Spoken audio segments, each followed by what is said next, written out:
ہمارے لیے دعا کیجیے، امتحان میں کامیابی کے لیے، روزگار میں ترقی کے لیے اور دیگر کئی امور کے لیے۔ لیکن وہ یہ بھول جاتے ہیں کہ ان کی دعاؤں کا خزانہ، ان کی دعاؤں کا بینک گھر میں موجود ہے، اور وہ ہیں ان کے والدین۔ اور لہٰذا آپ کو یہ چاہیے کہ دعاؤں کے لیے کسی کے پاس مت جائیں، صرف اپنے والدین کی خدمت کریں اور انہیں مت کہیں کہ ہمارے لیے دعا کریں۔ کوئی ایسے کام کریں کہ وہ خوش ہو جائیں، اور آپ کو ان کے دل سے جو دعا نکلے گی وہ ضرور قبول ہوگی۔ ویسے بھی والدین کی دعائیں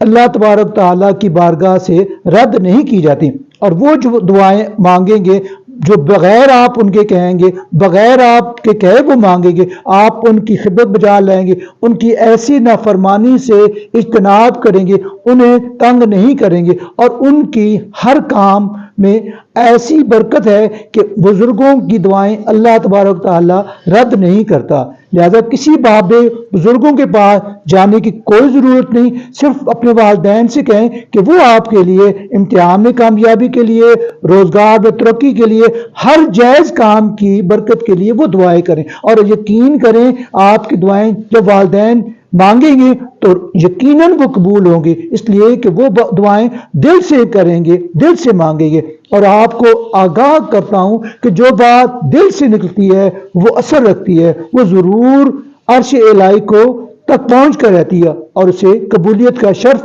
حاصل ہوتا ہے۔ لہذا اپنی دعاؤں کے لیے اپنے والدین سے کہا کریں، کسی اور سے مت کہیں، اور والدین سے بھی دعاؤں کا مت کہیں، بلکہ ان کی ایسی کوئی خدمت